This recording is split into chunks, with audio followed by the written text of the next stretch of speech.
faire. Ah, ben c'est parfait. Bon, merci Arturo pour l'invitation. C'est vraiment très sympa de vous connaître tous. Je suis toujours très, très contente de connaître de nouveaux rentrants sur le marché de travail, surtout dans le domaine de data. Vous allez voir que sur la communauté data à Lyon, il y a beaucoup, beaucoup de personnes très intéressées et motivées d'avancer le plus rapidement et de faire agrandir les communautés. Et comme Arturo, comme toutes les initiatives des écoles qui développent des compétences dans ce domaine-là, j'essaie aussi faire ma part et m'impliquer le plus possible pour aider des nouveaux rentrants comme vous à vous débrouiller, puisque moi-même, en début, je n'étais pas sûre qu'est-ce que je voulais faire ou pourquoi. Et j'aurais bien voulu avoir quelqu'un à mes côtés pour me donner des astuces. Et finalement, j'ai réussi en me insérant sur des différentes communautés. Et donc, je suis ici déjà pour vous encourager à le faire aussi. Et d'un autre côté, je suis ici aussi pour vous féliciter pour cette initiative d'avoir suivi les cursus proposés par le wagon. Et donc, enchantée encore une fois de vous connaître. Je vais partager mon écran puisqu'aujourd'hui, on a du boulot quand même. Donc, on a 2 heures ensemble, environ 2 heures. Et je veux rendre ces discussions donc assez interactif et en plus vous présenter un petit peu mon côté, mes expériences sur le marché, comment se passait pour moi, comment est-ce que je ressens un petit peu l'écosystème lyonnais en ce qui concerne le domaine data et ensuite vous donner aussi des astuces sur la partie entretien d'embauche, surtout technique. Et donc, je vais parcourir avec vous tout ça, puisque ce sont des notions que vous devrez avoir pour ne pas galérer de trouver un boulot, par exemple. Donc, c'est extrêmement important d'avoir une bonne stratégie de votre côté. Et je trouve qu'avec ces cours proposés par le wagon et avec les intervenants, vous avez déjà commencé les démarches dans cette direction. Est-ce que vous voyez mon écran entier avec le titre? Parfait. Et donc, en fait, Arthur m'avait contacté et m'a proposé de discuter sur le écosystème data à Lyon. Je promets que je vais essayer de le faire, mais j'aurai une approche un peu globale puisque c'est vrai, je ne suis pas rentrée dans les détails vraiment statistiques de voir comment l'écosystème il a changé pendant ces dernières années. Mais en tant qu'employé à temps plein, en tant que consultant data scientist, j'ai pas mal observé le marché se modifiant suite à la crise et aussi comment il était avant la crise. Et je vais commencer tout d'abord ma présentation avec cette citation qui me semble extrêmement sympa. Donc, un statisticien avait dit qu'en fait, si tu ne parles pas tu ne parles pas avec des faits concrets qui sont appuyés sur des données, en gros, tu donnes juste une opinion. C'est juste une opinion personnelle, ce n'est pas plus que ça. Et donc, ça, c'est une citation qui me plaît beaucoup parce que ça montre le fait que lorsque on veut présenter un certain événement, lorsqu'on veut modifier quelque chose, il faut qu'on regarde un petit peu l'historique et il faut qu'on s'appuie sur des données qui existent déjà. On ne peut pas parler juste en inventant. On peut juste observer le passé et proposer dans le présent pour une amélioration future. C'est à peu près comme les séries temporelles, mais un peu plus philosophique. Voilà. Et donc, aujourd'hui, comme j'avais déjà dit, on va discuter sur l'écosystème data et il y en aura 2 axes qu'on va approcher. La partie des challenges et opportunités. Et donc, on va voir qu'est-ce que c'est un écosystème data, comment il est perçu sur le marché, quels sont quelques exemples de cet écosystème, comment il est conçu, quels sont les avantages d'avoir implémenté en tant qu'entreprise un tel écosystème, quel est l'état actuel de l'écosystème général sur le marché un petit peu avant et après la crise. Et on va se concentrer sur le marché lyonnais de mon point de vue. Bon, c'est plutôt une opinion. Donc, take it with a grain of salt. OK. Et en deuxième partie, Je vais vous présenter un petit peu comment vous préparer pour les entretiens parce que en fait, même si on dit on est prêt, on est préparé, on ne doit rien faire pour participer à un entretien, mais il y a quand même un très gros boulot derrière qui peut être fait. Il y a des personnes qui font des applications pour être recrutées dans des grosses compagnies et ils ne sont pas acceptés. Ils se préparent encore 3 mois, ils redéposent leur candidature et finalement, ils arrivent à travailler à des grosses structures, à des très bonnes entreprises parce qu'ils sont motivés comme vous et parce que ils ont la stratégie de savoir comment améliorer leurs compétences et comment se mettre en valeur. Et donc, en tant qu'étudiant ou en tant que participant aux formations comme vous, il est très important de se mettre en valeur. Et j'ai vu déjà que vous savez le faire, mais je verrai un peu plus tard quand on va regarder vos CV. OK.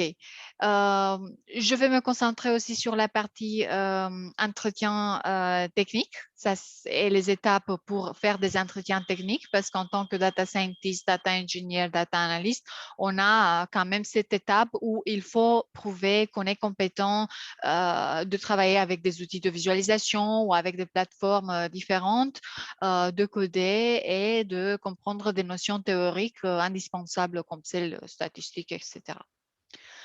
Voilà. Et donc, tout d'abord, avant de commencer, j'ai eu l'occasion déjà de discuter un petit peu avec vous, mais je voudrais juste comprendre un peu plus votre motivation. Qu'est-ce que vous a amené de suivre ce cours-là? Pourquoi vous avez choisi de prendre cette voie de travailler dans la data et un petit peu quels sont vos plans professionnels et comment est-ce que vous envisagez à le mettre en place? Donc, quelques-uns d'entre vous, s'ils peuvent vous me répondre juste pour que je fasse un sondage. On commence à avoir l'habitude des tours de table puisqu'on l'a fait plusieurs fois. Ah, d'accord. Non, mais pendant la semaine, à chaque fois qu'on avait un nouvel intervenant, on a fait l'exercice. Bon, allez, je commence puisque. Donc moi, j'ai une vingtaine d'années déjà d'expérience dans le milieu de la construction, des matériaux de construction, et j'ai fait pas mal de R&D. Et puis un peu de marketing orienté développement produit. Voilà. Et donc, le milieu de la construction, comme beaucoup d'autres milieux et secteurs industriels, est emporté par une vague voilà, de digitalisation. Enfin, c'est un mot au sens large. Hein. Donc, voilà, la data, l'intelligence artificielle investissent ce domaine-là depuis quelques années. Donc, voilà, c'est pour moi l'occasion de. Ben, ben, c'est une très bonne initiative et tu t'es très bien Voilà. orienté, Philippe. Merci pour la réponse. Oui, voilà, donc une très bonne motivation. Actuellement, on voit que dans n'importe quel type de structure, on travaille sur n'importe quel domaine. Au bout d'un moment, on serait amené de travailler avec des données puisque les données sont actuellement la base de l'information dans un système informatique.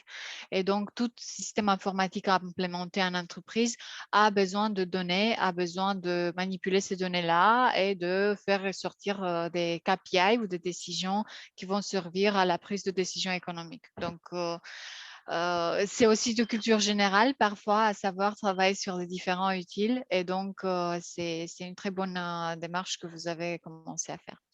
On prend encore 2-3 personnes Ouais, qui... vas-y, je vais prendre la parole. Du coup, moi, j'ai un parcours académique assez atypique. J'ai juste été diplômé d'un bac et juste après mes études, je suis parti en Nouvelle-Zélande où j'ai fait du dropshipping pendant un an. Et c'était ma première. C'est comme ça que j'ai mis le pied dans le monde de la tech. Puis après, en revenant en France, je me suis tourné du côté des investisseurs, mais dans la tech, du côté venture capital, où j'ai été leveur de fonds pour différentes startups. Et ensuite, j'ai commencé à m'intéresser à la data en discutant avec différents entrepreneurs. Et avec cette curiosité-là, j'ai commencé à me renseigner sur tous les sujets, toutes les ressources, sauf il manquait les compétences techniques. Donc, c'est pour ça que j'ai rejoint le wagon pour avoir ces compétences techniques afin de gagner de la liberté, devenir digital nomade, puis travailler dans une startup et par la suite, peut-être lancer ma propre startup dans le secteur. Waouh, c'est impressionnant. Tu as vraiment un super trajet devant toi. Je vois que c'est tout planifié. J'espère que ça va bien se passer. Et bravo. Et oui, je vois que la motivation est extrêmement importante puisque si on ne connaît rien dans la programmation et on arrive à faire partie de cette aventure, ben, ça veut dire que tu es très motivé et que tu as toutes les prémices pour pouvoir être un digital nomade. Ah, autant indépendant. Voilà. C'est parfait. Merci, Magor. Qui voudrait... Mike, est-ce que tu veux nous dire deux Ouais, mots? pas de souci. Alors moi, du coup, en gros, je suis ingénieur mécanique de base. J'ai eu mon diplôme il y a 3 4 ans et en fait, j'ai bossé ensuite aux États-Unis, à New York, dans le ferroviaire. Et en fait, c'est là où j'ai commencé à faire de la data parce que j'étais ingénieur test, mais on récupérait les données de test et moi, je les analysais. Donc, c'était déjà des fichiers Excel qui faisaient 100 000 lignes par 200 paramètres. Et en fait, je me suis rendu compte que j'adorais ce côté-là justement d'analyse, mais que le ferroviaire, c'était pas ma grande passion. Et en fait, j'avais contacté des boîtes aux États-Unis pour devenir en fait data scientist, mais dans le monde du sport et notamment le basket. Et toutes les boîtes m'avaient dit que c'était bien, mais j'avais pas assez d'expérience dans la data parce que bon, bah, c'était pas ma formation de base. Du coup, c'est pour ça que j'ai décidé de faire le wagon pour pouvoir justement mettre une ligne de plus sur le CV et surtout être bien meilleur en data pour pouvoir percer dans ce monde-là. D'accord. Merci beaucoup. Oui, Ouais. ben, aussi le côté anglophone est très important dans la vie d'un data scientist ou quelqu'un qui travaille avec les données parce que vous voyez bien que la communauté data, elle est anglophone et qu'en fait, c'est un prérequis de connaître la langue anglaise. Et surtout, si on veut faire de la data science, d'habitude, ça se passe dans euh, voire des petites boîtes, mais qui sont ciblées sur ce domaine-là ou des grosses boîtes qui emploient en interne leurs propres ressources humaines. Et d'habitude, ces grosses boîtes travaillent à l'échelle internationale. Et oui, c'est vrai que moi, quand je fais des recrutements, je regarde le côté compétences techniques, mais aussi le côté est-ce que tu sais ou pas parler en anglais. Et donc, oui, ben, c'est juste la partie de programmation qui manque et je pense que vous êtes au bon endroit. Vous avez Merci. réussi. Vous avez Ouais, réussi ouais. cette période de bien vous ramasser toutes les ressources pour coder comme il faut. Mm, ouais, je pense. J'espère. Je sais Ah ben, pas, Arturo, tu nous as filé les bons trucs ou pas? Ah oui, oui, ben, que, comment on appelle ça, quel état de l'art, quoi.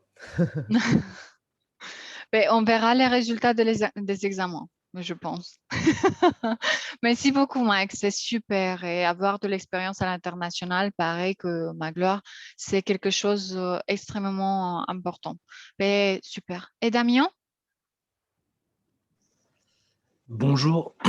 Donc oui, moi je m'appelle Damien, j'ai 27 ans. J'ai un parcours un peu classique commercial. J'ai fait une prépa puis école de commerce à Lille et puis après j'avais envie de bouger en fait. Donc je suis parti en Asie, travailler pour une grande boîte française qui s'appelle Saint-Gobain pour être business development manager dans la construction à vendre du verre pour les bâtiments. Et après 3 ans et demi de cette expérience en Asie du Sud-Est, je suis rentré. Et en fait, j'avais envie d'arrêter de vendre et j'avais envie de faire. Et je cherchais une formation pour pouvoir faire, en fait. Et c'est la data qui m'est tombée dessus, un peu par hasard. Et voilà. Donc, en fait, l'idée là, c'est de continuer à me former. Je vais être teacher assistant au wagon Marseille pour le batch de fin avril. Et puis après, voilà, de continuer en micro-entreprise et de continuer à trouver des missions qui m'intéressent voilà, et puis monter en compétences. Voilà. Ah ben, super. Merci, Damien. Félicitations pour ce parcours. Je vois que vous êtes tous très, très orientés professionnellement et vous avez déjà établi une voie professionnelle. Ce qui n'était pas tout à fait mon cas quand j'ai fini mes études. Donc, vous êtes top, hein? Est-ce qu'il y a quelqu'un d'autre qui voudrait se présenter ou on passe au slide suivant? Allez, on passe au slide suivant. Si c'est votre dernière chance, juste.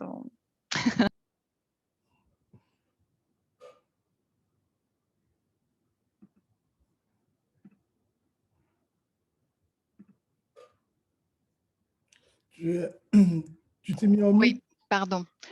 Oui, mais bon, c'était votre dernière chance, Jérôme ou Ghislain, de vous présenter. C'est passé, désolé, on passe au prochain slide. Et donc, je vais continuer avec une citation qui, je pense, c'est la mienne, puisque j'ai jamais entendu parler en quelqu'un sur ça. Et donc, en fait, comme on disait que le pétrole, c'est l'or noir, les forêts, c'est l'or vert. Pareil, la donnée ou l'information, c'est l'or digital, je trouve. Et c'est pour ça, en fait, que j'ai décidé aussi, un peu par hasard, comme Damien, de travailler dans ce domaine-là. Et donc, pour vous expliquer pourquoi c'est le cas, je vais me présenter un petit peu. Pour vous donner une idée qu'en fait, le parcours atypique n'est pas si atypique, puisque dans le domaine de la data science, si on est adaptable, si on a force de proposition, curiosité et motivation, on peut arriver de n'importe quel domaine, se retrouver sur un domaine qui nous fait plaisir, tel que la data. Et donc, moi, j'ai 2 diplômes en économie, 2 diplômes de licence en économie internationale. Et après, j'ai continué avec un master en économétrie, analyse politique économique. Et en fait, ce master, je l'ai continué comme suite à mes études économiques parce que j'étais très bonne en mathématiques. Et en fait, je pensais qu'en allant sur ce chemin-là, je pourrais concrétiser un petit peu le domaine de l'économie avec des calculs mathématiques, quelque chose un peu plus tangentiel que les finances. Et donc, je voulais initialement m'orienter vers la recherche académique pour faire toutes sortes d'études. Et ça, c'était mon plan initial. Je ne savais pas à ce moment-là qu'il y a une opportunité pour moi de devenir un data scientist finalement. Et donc, c'est que se passait lors de mes études et que j'ai eu par chance, j'ai reçu un email de SAS Spring Campus, qui est une institution qui développe le langage de programmation procédurale SAS pour participer, pour faire ce campus durant 1 mois à Paris et 5 mois en tant que stagiaire dans une entreprise partenaire Gold. Et la seule raison pour laquelle j'ai appliqué, c'est parce que j'apprenais ça à l'école et j'ai dit que si je dois l'apprendre pour passer mes cursus universitaires, pourquoi pas tenter la chance.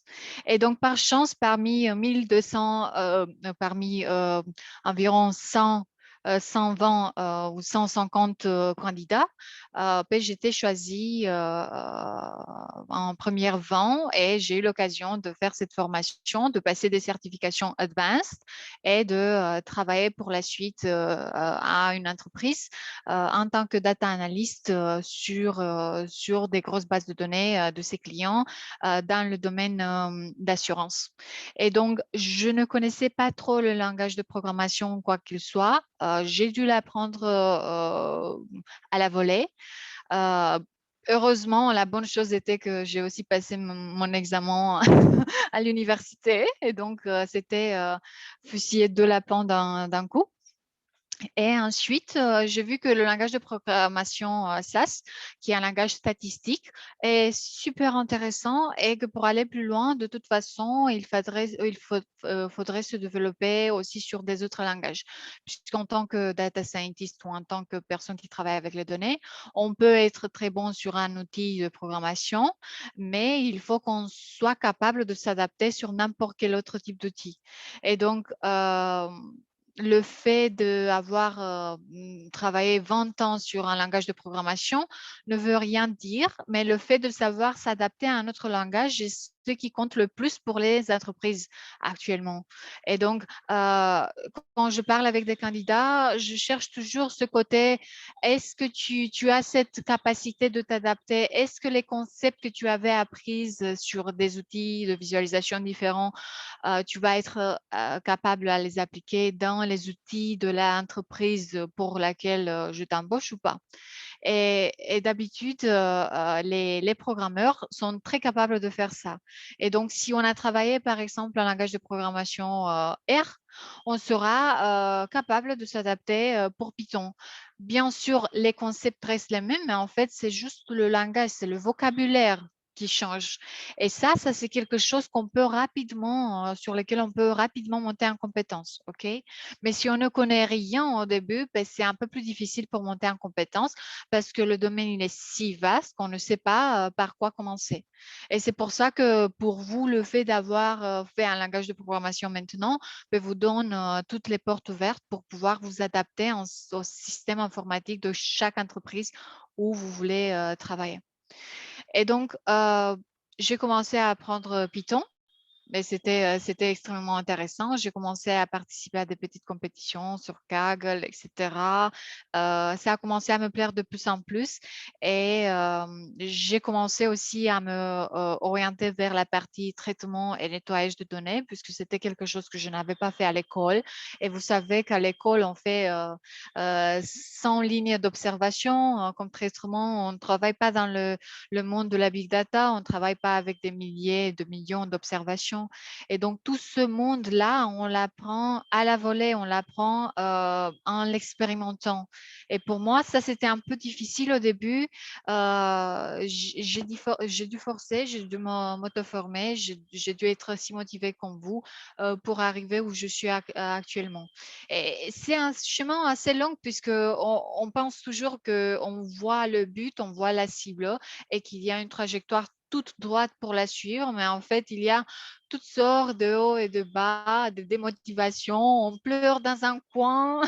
Un jour, on se croit le roi du monde. Et voilà, ça fait partie de la vie. Et voilà. Pour conclure par rapport à mes expériences professionnelles, ben, en fait, moi aussi, je suis assez jeune.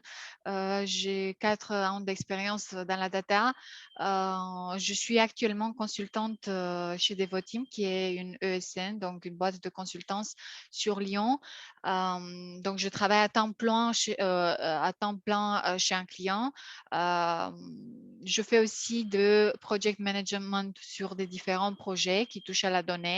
Et donc, en fait, mes rôles, mes responsabilités n'ont été pas définis depuis le début pour rester pendant 2 ans telles qu'elles sont. Elles ont toujours évolué et ça évolue aussi avec notre personnalité, avec notre capacité d'interagir avec les clients, de satisfaire les clients et de donner de bons résultats, d'avoir une force de proposition. Et donc, à un temps plein, je travaille en tant que consultant, mais être loin de sa propre entreprise, comme l'entreprise qui m'a embauchée, m'a pas plu vraiment. Et donc, j'ai exprimé mon désir de m'impliquer aussi dans des activités internes à Devoteam. Et depuis octobre, je suis devenue solution leader sur le pôle data à Lyon. Et donc, en fait, le pôle data à Lyon, il était pas très, très développé. Actuellement, il est en train de se développer puisque le gros sur la partie data et des besoins clients se trouve à Paris. Et donc, en fait, nous, on essaie aussi avec notre pôle à suivre la même stratégie et de développer le pôle de compétences aussi que le pôle de solutions business et solutions data à offrir à nos partenaires. Et c'est une activité extracurriculaire, si je pourrais dire, mais c'est une activité qui me pousse beaucoup, qui me fait beaucoup apprendre, qui me met toujours en contact avec mes collègues, soit-ils consultants qui ont besoin euh, d'être un petit peu dirigés sur leur voie professionnelle, soit-ils des consultants qui ont besoin de monter en compétences techniques, et soit-il des sales ou des business qui ont besoin de faire des avant-ventes ou de faire des propositions data et d'offrir des solutions à leurs clients. Voilà, donc ça, c'est à peu près ce que je fais avec Devoteam. En plus de ça, je suis présidente de l'association Lyon Data Science. Est-ce que vous la connaissez ici sur Lyon? Vous avez l'occasion. En fait, Lyon Data Science, c'est la première association créée à Lyon qui touche des problématiques liées à la data.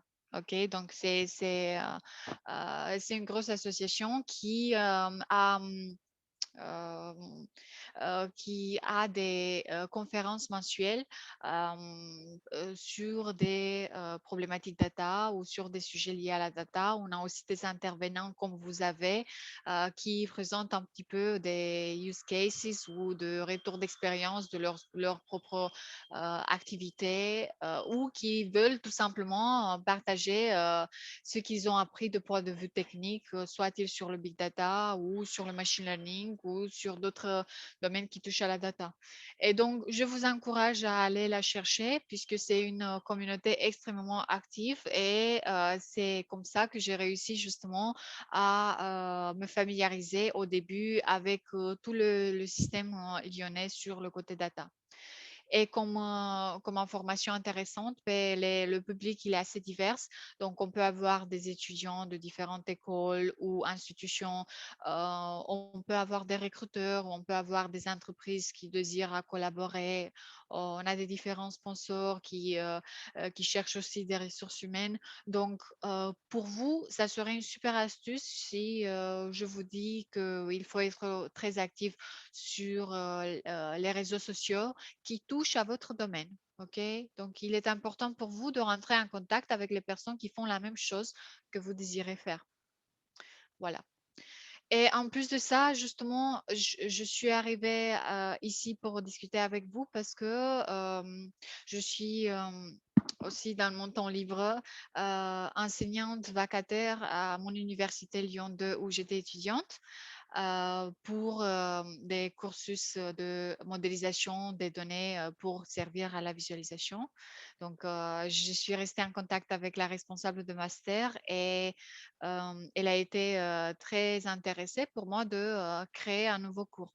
Et comme j'avais déjà la connaissance de ce que j'ai fait en tant qu'étudiante, j'ai dit que Python et Power BI comme outil de visualisation peuvent être des bons débuts pour les étudiants. Et aussi, comme Mike a ajouté une ligne sur le CV, ça pourrait être extrêmement utile. Et donc, c'est ma troisième année que je fais ça et ça montre un petit peu que le marché bouge, que ces capacités techniques sont assez recherchées par les entreprises et que ceux qui finalement manifestent de l'intérêt dans ces domaines techniques, ben, les portes sont ouvertes et que les possibilités sont très, très vastes. Voilà. Et pour finir, je suis aussi professeure de data science à JEDA, qui est un bootcamp parisien qui s'est aussi installé à Lyon et qui enseigne, pareil que le wagon, des cursus de data science assez larges. Donc voilà, c'est à peu près ça, ce que je fais et c'est parce que je fais ça que je suis aussi enthousiaste de connaître le plus de monde et de contribuer à l'animation de toute cette communauté qui est en pleine croissance ici à Lyon. Est-ce que vous avez des questions jusqu'au présent? Non, Juste peut-être une question sur les liens que tu as avec les autres. Enfin, en fait, quand tu essaies d'apporter dans ton association AI in IAM, comment tu t'interagis avec les industries, etc. Enfin, notamment, je ne sais pas si tu as des liens avec d'autres associations ou réseaux lyonnais dans le monde de la tech, dans le monde de la science, dans le monde de la médecine, etc. Enfin, je serais curieux de savoir un peu plus là-dessus. Oui, et tu te réfères, Jérôme, juste à l'association ou Ton association AI in Lion, quoi. C'est de comprendre un petit peu comment tu interagis avec l'écosystème. Enfin, je sais qu'il y a pas mal de. Moi, j'avais pas mal interrogé avec l'écosystème lyonnais, des startups dans le domaine de la santé. Et là, je me demandais si tu étais intégré avec eux. pour le domaine de la santé, pas forcément. En fait, on n'est pas très, très active à aller chercher pour faire des partenariats, puisque ce n'est pas ce but de l'association. Le but de l'association est en fait de ramasser tout le monde autour des sujets qui nous intéressent. On a eu des initiatives avec Grand Lyon justement pour faire de reconnaissance des objets. C'était une initiative sur laquelle on a travaillé. Mais c'est vrai que notre but principal est juste de chercher des interlocuteurs pour pouvoir nous partager quelque chose d'actualité sur le domaine. On reste en proche contact avec nos sponsors et les sponsors sont en général des startups ou des entreprises au maximum 50 d'activités qui soit elles offrent des services de consultance dans le domaine data science, soit elles font des recherches et développement dans ce domaine-là. Donc, par exemple, Datalio, Data Galaxy sont parmi nos interlocuteurs. Et donc, on est actif plutôt côté public. On est un peu moins actif sur toute cette période avec le confinement sur le côté entreprise. Voilà, parce que le but est pour nous de ne pas forcément créer de la demande ou de l'offre d'emploi. Pour nous, c'est juste de mettre à jour toutes les parties sur ces sujets. Est-ce que ça répond à ta question? Et est-ce qu'il y a un souhait d'orienter plus l'association vers des activités un peu business, entre guillemets, mettre les gens en relation pour qu'ils puissent bosser ensemble, etc. Ou ça ne fait pas partie des objectifs? Mais ça ne fait pas forcément partie des objectifs, mais en fait, lorsqu'on participe à ce genre de conférences, ben, on se met tout seul en contact avec les autres. Parce que en début, moi, je suis venue juste par curiosité et j'ai vu qu'en fait, avec ces différents profils, on a l'occasion de se faire connaître si on veut, on a l'occasion de connaître aussi. Et donc, un peu moins avec le confinement, mais en fait, lorsqu'on était tous ensemble dans une salle où on a partagé un intérêt commun, on rentrait pour la suite après la conférence en discussion avec des différentes personnes. Et donc, il y a plein de gens qui arrivent à ces réunions pour voir de quoi s'agit-il et aussi pour connaître les autres participants et pour proposer des services ou voir pour dire on a besoin de quelque chose, est-ce qu'on peut rentrer en contact pour la suite. Et donc, de ce point de vue, on peut recevoir des offres d'emploi juste par l'intermédiaire de cette conférence. Mais c'est vrai qu'on ne va pas le recevoir tout de suite. Il faut bien sûr respecter le processus de recrutement.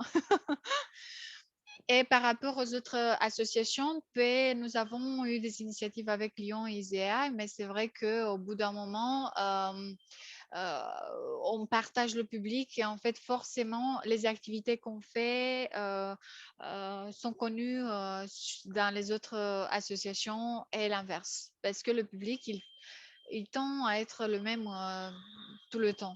Voilà, si c'est un peu clair. Et donc, en fait, le but pour vous sera de vous intégrer dans ces communautés et de voir qu'est-ce que se passe, puisque notre association est à but non lucratif et notre but n'est pas de placer des ressources humaines. C'est pour ça qu'on a des entreprises qui offrent des services de recrutement. Notre but est juste de partager des sujets et de les rendre disponibles et visibles à un plus grand public. Voilà. Après, je peux compléter. Moi, j'ai découvert Lyon AI avant Lyon Data Science, mais j'ai participé dans les deux communautés. En fait, d'après ce que j'ai compris, c'est que vous organisez des événements. Et en fait, lors de ces événements, après, il y a une partie où on se mettait en relation. Et c'est là où il y avait des liens qui s'est créés. Enfin, en tout cas, c'est là où j'ai fait des business juste après la conférence ou juste après l'événement, j'ai eu des liens. Mais Jérôme, juste pour répondre, l'objectif final n'était pas vraiment d'obliger les gens à faire du business, mais de se rencontrer tout simplement. Mais, Ouais, j'ai bien compris. Moi, j'avais une question sur comment on peut créer une communauté, parce que je viens pas de Lyon et la communauté rennaise, il y a une communauté startup qui grandit un petit peu. Mais sur le pôle data, je sais qu'il y a l'INRA, mais après, il n'y a pas vraiment de big communauté. Du coup, ça demande quoi de pouvoir créer une association, fédérer des gens? Et est-ce qu'en tant que junior, je suppose que tout ça, déjà, c'est impossible, mais ça me demanderait d'être entouré des bonnes personnes. Mais comment je pourrais créer une communauté de zéro? Mais, c'est une très bonne question. En fait, à ce niveau-là, je ne créerai pas parce il existe déjà plein de communautés en fait sur le domaine data. Après, bien sûr qu'il y a des démarches administratives dans lesquelles je ne voudrais pas forcément rentrer pour créer une communauté. Et le but est voilà, de voir avec la préfecture pour rendre officielle la création de la communauté. On peut avoir des associés autant qu'on désire, mais en fait, il y a un processus assez fort de point de vue légal pour le réaliser.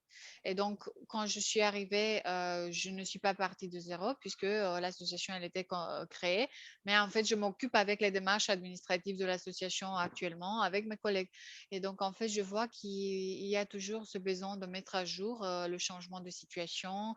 Si un associé part, si un associé vient, il y a toujours de process verbal qu'il faut réaliser. Et donc, pour créer une communauté, on peut rester en contact pour te donner plus d'informations si tu le désires. Mais déjà, je pense que la bonne initiative sera de s'intégrer dans les communautés actuelles et de parler avec le reste du monde. Puisque les communautés de data à Lyon actuellement, elles sont assez définies, elles sont assez anciennes, plus de 2-3 ans chacune, Lyon ISEA ou Lyon Data Science. Et le public, il est commun. C'est-à-dire que si tu veux créer une nouvelle communauté data, ben, en fait, c'est à peu près les mêmes personnes qu'on a nous actuellement qui vont participer à tes événements. D'accord. Et donc, c'est pour ça que si tu veux vraiment créer une communauté pour qu'elle soit réussie, il faut déjà se faire connaître auprès des autres communautés. OK? Vraiment. Merci beaucoup. De rien. On a aussi quelques petites démarches marketing qu'on réalise avec des postings sur LinkedIn ou Facebook ou voire Slack. Mais c'est pour annoncer des événements. OK? Donc, si on a accès à un certain groupe qui a 2-3 000 utilisateurs, forcément que si on annonce l'événement, il y en aura des gens qui viendront puisqu'ils sont intéressés du sujet. Et donc, le plus important, c'est la qualité du speaker et la personne qui doit venir présenter ce sujet-là. Puisque si c'est un Lyon, personne ne va venir. Voilà. Donc.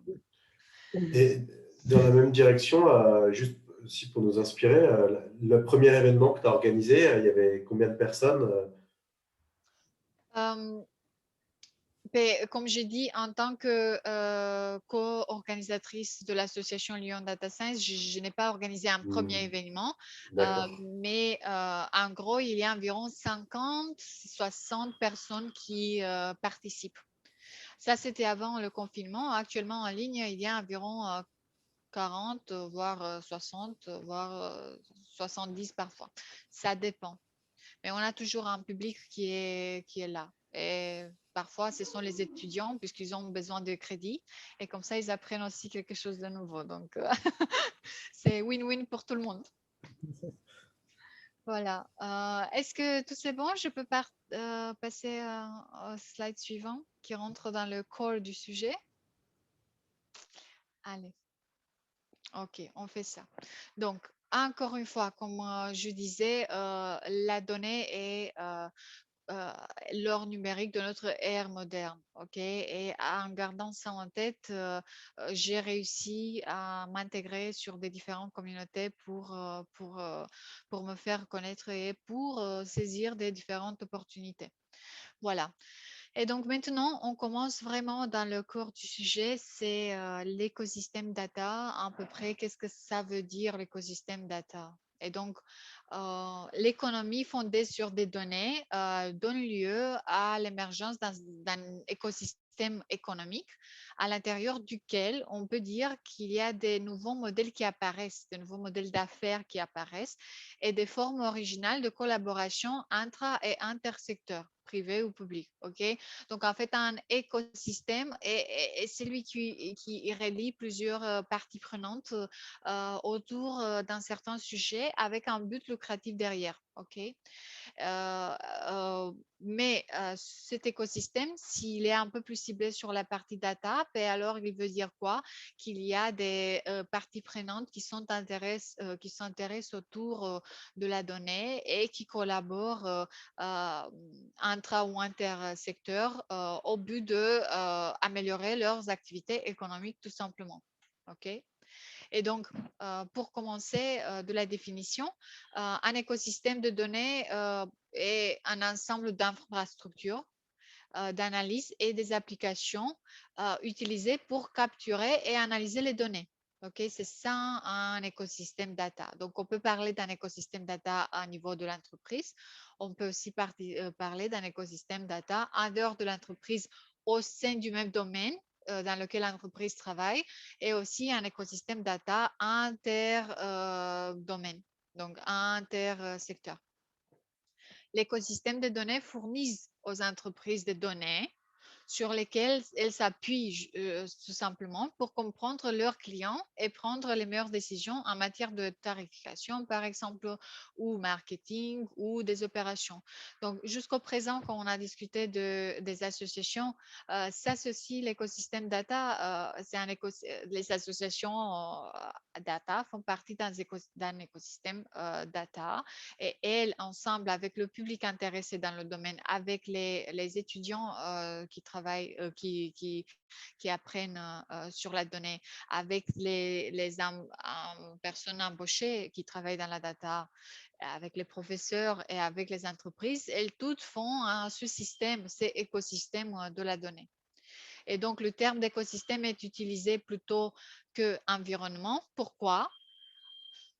Parce qu'en fait, comme les écosystèmes réels, les écosystèmes de données sont destinés à évoluer au fil du temps. Et donc, en fait, un environnement, théoriquement ou dans la littérature, il ne présente pas une évolution si grande par rapport à un écosystème. Okay? Le système, il est toujours soumis à des possibles modifications, okay? Internes ou externes.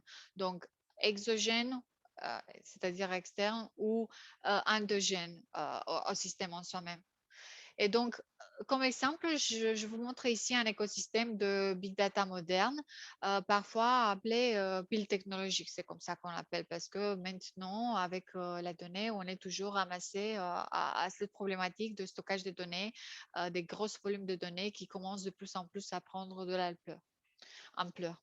Et donc, en fait, cette pile technologique contient 3 éléments fondamentaux. Il contient l'architecture de la donnée, la façon de livrer à grande échelle ces données-là ou de la mettre de l'industrialiser, de la mettre en production et une gestion intelligente de ces données qui est basée sur l'intelligence artificielle, par exemple, ou voire parfois de méthodes de reporting qui présentent des KPI pour les décideurs économiques.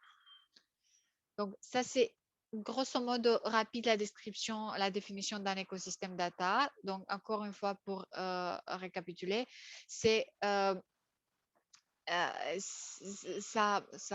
inclut toute l'infrastructure des entreprises et les systèmes informatiques qui traitent de la donnée, l'analyse qui s'applique dessus et les outils qui sont utilisés pour capturer et analyser les données. Voilà, c'est à peu près ça l'idée. Et donc, pour continuer, en fait, on se demande pourquoi est-ce qu'on a besoin de créer un écosystème de données. Mais ça, je pense que vous avez tous un petit peu une idée. Donc, l'écosystème data sont destinés à capturer des données pour produire de l'information utile. Et vous voyez actuellement sur le marché, les grosses entreprises sont celles qui ont su s'adapter par rapport à ce prérequis de mettre en valeur la donnée, de la capter, de la ramasser et d'apprendre quelque chose sur ceux qui l'ont créée. À mesure que les clients utilisent des produits, en particulier des produits numériques, ils laissent des traces de données. Okay? Et donc, les entreprises peuvent créer un écosystème de données pour capturer et analyser les pistes qu'ils ont reçues afin que les équipes puissent déterminer ce que leurs utilisateurs aiment, ce qu'ils n'aiment pas, qu'est-ce qui leur va bien. OK? Pourquoi? Parce que lorsqu'on apprend les patterns qui se retrouvent dans la donnée, c'est-à-dire qu'on apprend comment s'adapter aux besoins de nos clients. Et donc, ça veut dire qu'on peut proposer des meilleurs services, des services améliorés et des services qui vont attirer l'attention plus à mes clients. Et donc, ça veut dire que pour moi, l'activité économique va être plus profitable. Et c'est comme ça qu'on se retrouve parmi les plus grandes entreprises qui sont les Big Four, Big Five, Big Six, qui vont dans cette direction-là. Donc, les équipes peuvent utiliser les informations pour peaufiner les fonctionnalités afin d'améliorer le produit qu'ils ont. OK? Et donc, les écosystèmes, à l'origine, étaient appelés environnement de technologie de l'information, IT. OK? Et donc, ils ont été conçus pour être relativement centralisés et statiques. Et la naissance, ça c'était avant la période web, OK? Avant la période cloud, voire.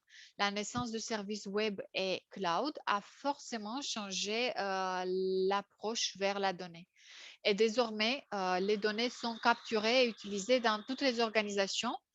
Et actuellement, plus de 63% des personnes qui sont embauchées en général dans le monde, il y en avait une statistique qui disait que doivent avoir des compétences au moins de base de traitement de la donnée. Et donc, ça, c'est grand chose puisque ça veut dire qu'on devrait commencer à apprendre nos enfants déjà à travailler avec Python d'un âge très, très, très jeune, quoi.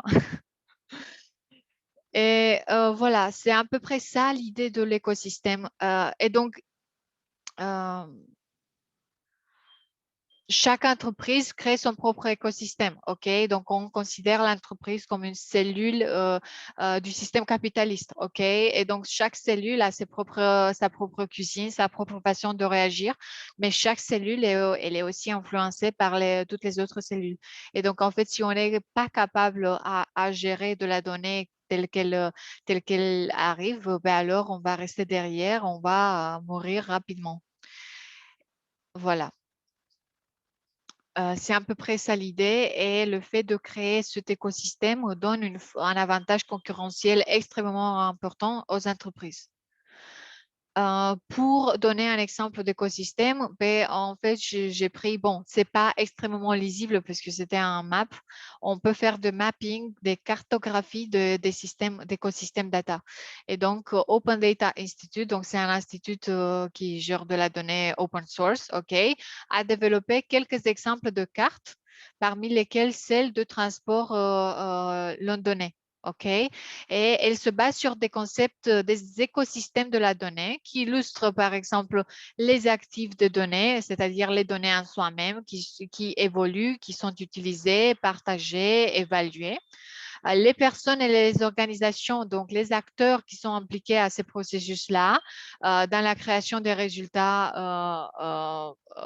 par la donnée, et qui sont aussi des bénéficiaires par l'utilisation de ces données-là. Et bien sûr, quelles sont les relations et les rôles entre ces acteurs. Et juste pour donner un peu plus d'idées, puisque je ne vais pas, pardon, je ne vais pas expliquer le mapping, ce n'est pas ça le but. Le but est de vous montrer que toujours dans un écosystème, il y a plusieurs parties. La plus importante dans ce cas-là est, comme vous voyez ici, où c'est ma souris? Oui, ce sont les sources de données, oui, le database. Donc, on peut avoir plein de sources de données. Et pour chaque domaine à part, les sources de données vont être bien sûr différentes, préférablement qu'elles soient nettoyées et bien mises en place avec une bonne architecture et un bon schéma stocké sur les bases de données propres à l'entreprise. Donc, le hosting peut se réaliser avec, dans ce cas-là, Amazon Cloud Hosting, mais on peut avoir d'autres grosses plateformes qui offrent des services de cloud. On a aussi les acteurs, donc ce sont les techniciens, les équipes data en interne de systèmes de réseau transportières à Lyon, les autres types de développeurs, les consultants qui offrent d'autres types de services pour améliorer encore plus les projets sur lesquels l'entreprise travaille, et bien sûr les utilisateurs de ces services. On a aussi les sites qui mettent à la disposition des différents rendus du traitement de la donnée. Et on a les API qui sont celles qui vont s'assurer que l'intégration des données, elle se réalise de la bonne façon et qu'en fait, tous les systèmes informatiques sont bien harmonisés et qu'on puisse les lire entre elles. Voilà. Et donc ici, encore plus au milieu, je vous montre un petit peu que, bon, ça c'est quelque chose qui peut être modifiable et ça varie d'une entreprise à l'autre. Mais le but est de montrer qu'on a des technologies qu'on utilise, on a des données, on a des acteurs, des développeurs, des décideurs économiques et tout ça participe à réaliser un écosystème data propre à cette entreprise au transport pour Lyon, pour Londres dans ce cas-là. Et voilà, c'est juste pour vous montrer un petit peu le contexte. Ça, c'est pas quelque chose que vous allez créer puisque ça montre à un super gros niveau comment les différentes parties interagissent entre elles au but de mettre en valeur les données. C'est à peu près ça l'idée que je voulais montrer pour vous illustrer juste à quoi ça ressemble à un écosystème data formalisé. Est-ce que ce point, il est clair ou… Oui, oui, c'est très clair pour moi. D'accord.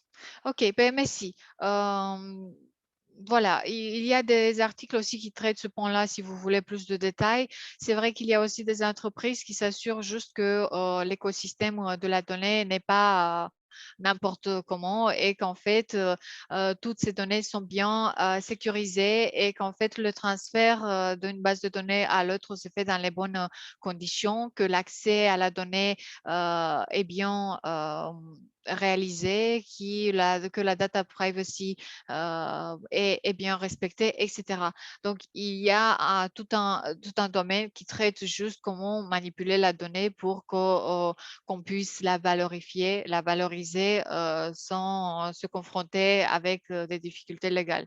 Mais ça, c'est tout un autre sujet qui dépend de l'entreprise, de l'architecture de l'entreprise propre à chaque entreprise en part. Voilà. Est-ce que c'est un peu clair? Qu'est-ce que c'est un écosystème data en gros? Oui, oui. Merci, Magloire. Donc, un écosystème data… Faut qu'il se réveille. Philippe, tu veux dire quelque chose? Ouais, je disais que l'écosystème, je pense que ça peut varier sans doute d'une industrie à l'autre, d'un domaine à l'autre. Enfin, je dirais un écosystème plus orienté client, marketing, business sera sans doute différent d'un écosystème plus, je sais pas, industriel, je sais pas comment dire, industrie 4.0 par exemple, Smart City, c'est des sujets dont moi j'entends pas mal parler dans le domaine de la construction. Oui. Voilà, je pense que l'écosystème sera sans doute spécifique au domaine dont on parle, quoi. Exactement. Donc, c'est comme je disais aussi, l'écosystème, il varie déjà au sein d'une propre entreprise, il varie dans le temps, mais il peut varier aussi au sein du même domaine d'activité en utilisant des mêmes clients ou voir les autres clients, d'autres types de clients et aussi dans des autres secteurs. Donc, vous voyez, c'est quelque chose qui ne peut pas être vraiment défini entièrement puisque ça dépend de tellement nombreux facteurs. qui rentrent en jeu pour bien être mis en place. Et parfois, voir les acteurs, ils ne sont pas capables de voir l'ensemble puisqu'ils s'occupent d'une certaine brique. Et en fait, si ils ne s'occupent pas bien de cette brique-là, en fait, le système peut être cassé. Et donc, c'est pour ça qu'il s'appelle un système en soi-même. Et donc, l'écosystème, c'est parce que ça a un but, en gros, lucratif, ça a un but économique. Le système, c'est-à-dire qu'il a une suite d'activités qui doivent respecter des processus particuliers. Et data, parce qu'en fait, on ne travaille pas avec des bâtiments, par exemple l'écosystème immobilier, on travaille avec des données, l'écosystème de données. Voilà. Et donc, pour aller plus loin, parce que je vois que le temps passe vite, j'ai préparé un cours 30 slides, quoi. Parce que, pour continuer, quels sont les avantages de cet écosystème? Je pense que vous connaissez déjà un petit peu et vous avez une idée. Donc, un écosystème de données moderne, il est axé sur les plateformes cloud. OK? On n'a plus nos propres data centers parce que c'est beaucoup plus coûteux que stocker les données en cloud. On se base aussi sur des modèles de machine learning, sur des algorithmes d'intelligence artificielle qui permettent avoir une organisation beaucoup plus efficace et à maximiser toutes sortes de revenus. Et donc, en fait, parmi les avantages commerciaux spécifiques des écosystèmes de données, on peut trouver les rendements plus élevés, c'est-à-dire que les entreprises peuvent générer des rendements plus élevés grâce à une monétisation plus efficace de données.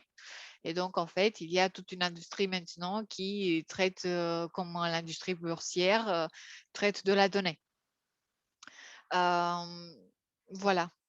Les économies de coûts, les entreprises peuvent réduire les dépenses et contenir les coûts de l'entrepôt de données en passant au cloud pour la partie stockage de données, mais aussi pas seulement les coûts liés aux données, mais aux coûts liés aux produits qui sont stockés et pour lesquels on fait des prédictions au but de savoir comment est-ce qu'on peut écouler les entrepôts au but de ne pas dépenser trop d'argent. Voilà. La rapidité de mise sur le marché, la valorisation de l'information. Donc, l'intelligence artificielle peut réduire le temps de mise sur le marché et les informations sont beaucoup plus rapides grâce à l'intelligence artificielle, grâce au système informatique, aux technologies avancées depuis quelques dizaines d'années dans ce domaine-là. L'engagement de clients aussi, c'est extrêmement important parce que comme je disais dans les slides précédentes, en fait, les clients, s'ils se sentent privilégiés, s'ils se sentent soignés et que leurs besoins sont pris en considération par l'entreprise, bon, ils vont être beaucoup plus engagés, ils vont être beaucoup plus fidèles. Et donc, comprendre le comportement de ses clients est quelque chose de crucial pour développer un écosystème en masse pour la partie donnée. L'amélioration des processus en général, c'est-à-dire qu'on peut analyser des ensembles de données volumineuses dans un écosystème de données moderne pour optimiser et améliorer les opérations internes. Et bien sûr, l'automatisation des tâches qui vient aussi avec le fait qu'on dépiste ces processus qui peuvent être améliorés et qu'on réduit en fait le travail manuel qu'on attribue à ce genre de activité. Voilà. Et donc, pour aller plus loin, quand on parle de l'état actuel de l'écosystème data sur le marché, j'avais réfléchi, puisqu'on ne trouve pas vraiment quelque chose de très concret, et j'ai réfléchi par rapport à mes propres expériences de partager avec vous quelques axes de discussion. Et c'est-à-dire que lorsque je regarde un petit peu l'écosystème data, je regarde quoi? Je regarde la quantité de projets qui sont initiés par les entreprises, de différentes entreprises. Je regarde le niveau d'expérience requis pour répondre aux besoins de développer ces projets. Je regarde l'offre donc et le type de rôle qui sont recherchés par les entreprises au but de enrichir les équipes data. Et je regarde aussi la demande et les types de compétences proposées par le candidat, c'est-à-dire quelle est l'expérience de ce candidat, comment est-ce qu'il s'adapte à ces offres qui apparaissent sur le marché. Et donc, rapidement, avant 2020, justement, on avait un boom sur tous les plans. Donc, avant la crise sanitaire, on avait un boom de projets data. Pourquoi? Parce que la data, c'est un très gentil buzzword qui veut dire tout, mais en fait, pour ceux qui ne comprennent pas le domaine, veut dire rien. Et, et donc, j'ai remarqué plein de tendances où les entreprises commençaient à recruter des data scientists puisque les managers considéraient qu'ils doivent offrir des services de la data. Ils n'avaient pas vraiment un plan en tête pour comment l'implémenter. Ils recrutaient plein de juniors et ils se réveillaient avec des projets de proof of concept qui répondaient à un besoin mais qui n'étaient pas entièrement ce qu'ils cherchaient à faire. Et donc, avec ça, le marché a évolué puisqu'en fait, ces nouveaux juniors sont devenus plus expérimentés, ils ont eu plus de recul et ils ont réussi à répondre à ces besoins, à ces projets.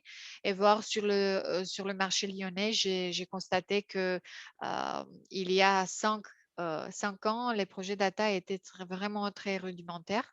Mais il y a 2-3 ans, ces projets ont commencé vraiment à se concrétiser dans des beaux projets.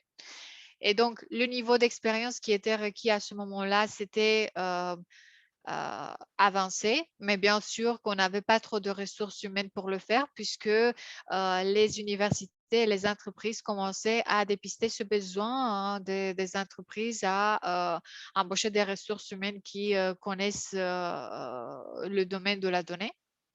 Et donc, ces universités se sont mobilisées un peu plus tard. Et le but pour elles était de rendre sur le marché des nouveaux rentrants qui pouvaient répondre à ce besoin-là. Donc, l'offre, c'était très, très grosse. Et la demande commençait à être aussi très grosse. Je ne sais pas si c'est vraiment… Oui, tu allais dire? On a perdu Andrea. Vous m'entendez maintenant? Oui. Ah, ok, pardon. Je disais que je vais reformuler parce que je ne suis pas sûre que c'était tout à fait clair pour vous. Donc, j'ai mis ce graphique-là qui montre qu'en fait, les entreprises, avant 2020, se sont rendues compte que la donnée est une ressource volumineuse et qu'en fait, on n'a personne pour pouvoir la mettre en valeur. En plus, les entreprises travaillaient sur des gros systèmes informatiques qui dataient depuis 20 ans et qui n'étaient pas encore changés, dont les données étaient collectées n'importe comment. Et donc, les entreprises ont commencé à initier plein de projets de refonte de leur système informatique et avec cette occasion-là, de migration de données et bien sûr d'amélioration de la qualité de ces données-là. Et donc, vous voyez pourquoi il y avait tout un gros enjeu pour les entreprises d'initier des projets data. Et donc, en fait, les projets data ont commencé à devenir très, très fréquents. Le mot data science est devenu un buzzword. Les entreprises ont réagi suite à ce besoin des entreprises en offrant des cursus universitaires d'ingénierie qui se basaient sur la donnée. Et bien sûr qu'on a eu plein d'offres par les entreprises, mais aussi plein de demandes par les data scientists juniors ou par les personnes qui venaient de finir les études. OK, donc tout c'était super bien. Il y avait un intérêt, un vrai intérêt d'améliorer le système informatique et la qualité de données des entreprises. Et il y avait des personnes qui pouvaient répondre à ce besoin-là. OK, ça c'était en gros avant la crise. Après la crise, qu'est-ce que se passait? Ben, en fait, après la crise, ces projets data en entreprise ont commencé à diminuer en volume. Ouais. Pourquoi? Parce qu'en fait, avec la diminution de budget, les proof of concept ou les research and development pour ce projet data ont été un petit peu diminués. Et donc, en fait, on assiste à une repriorisation des projets en entreprise. Okay? C'est-à-dire qu'on n'est plus ainsi intéressé de ce que ça veut dire machine learning, intelligence artificielle. On est juste intéressé de répondre rapidement à un besoin concret par l'intermédiaire de ETL, migration de données, stockage cloud et KPI. OK, donc les projets data, surtout partie machine learning, ont diminué.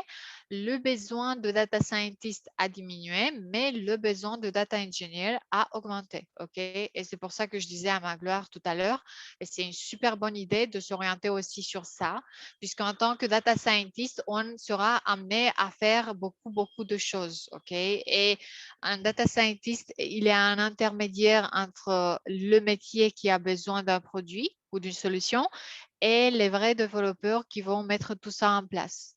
Et donc, en tant que data scientist, on est amené à travailler sur différents projets et sur différentes briques technologiques, inclus cette partie de stockage de données, gestion de données et mise en forme de toutes ces données avec des vrais traitements de données. Et donc, l'offre et les rôles qui ont été cherchés ont diminué pour la partie data science, mais ont augmenté pour la partie BI et reporting et data engineering, cette période de ce que j'observe. Néanmoins, la demande, elle est restée toujours pour la partie data science pure et brute, c'est-à-dire pour faire du machine learning. Et donc, en fait, plein de besoins qu'on a en entreprise actuellement sont des besoins plutôt en data architecture, data engineering, et un peu moins sur cette côté-là, vraiment développement d'algorithmes de machine learning. Et donc, comme un petit astuce pour vous sera d'essayer aussi à être ouvert par rapport à ce rôle de data engineer qui pourrait s'afficher prochainement, puisque ces rôles-là sont beaucoup plus cherchés actuellement que les rôles de data scientist et machine learning engineer pur. Est-ce que c'est un peu clair? Oui, c'est très clair. Bah, j'ai choisi le rôle de data engineer parce que dans les annonces, en ce moment, il n'y a que ça. Ils partagent que ça et la data analyst, ça ne me plaît pas. Mais après, ce qui est intéressant, c'est que si on est data engineer, la première chose, c'est qu'on est indispensable à l'entreprise. Ça, c'est bien. Et surtout, on peut aussi aller sur le rôle de data scientist ou l'analyse des données.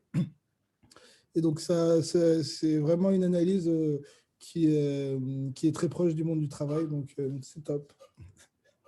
Oui, voilà. Après, la question est, est-ce que la data science, elle s'est arrêtée aujourd'hui? Non, en fait, la demande, elle est toujours très grosse. Mais il faut bien trouver quelle est vraiment la voie professionnelle que vous désirez, puisque il est bien de connaître un peu de tout, mais au bout d'un moment, il faut se spécialiser. Et donc, en fait, les entreprises actuellement, ce que je vois sur le marché lyonnais est qu'elles cherchent des compétences de data engineering et des compétences de BI et ETL notamment. OK. Et donc, si vous êtes très intéressé de ces deux parties, de la partie de machine learning, je vous encourage à continuer vos projets dans ces directions-là. Je vous encourage à continuer à postuler dans ces directions-là parce que c'est quelque chose de très intéressant. Mais ne soyez pas découragés parce que si vous voulez faire des projets de machine learning, peut-être que vous serez amené à travailler dans des équipes très restreintes où vous devrez aussi faire le rôle d'un data engineer, où vous devrez savoir aussi mettre en production ou automatiser ou réaliser en temps réel vos processus et non pas juste la partie algorithmique de machine learning dessus. Voilà, c'est un peu ça. C'est à peu près ça ce que je dis. Donc, en fait, je constate actuellement que les entreprises cherchent des profils qui sont un peu plus expérimentés.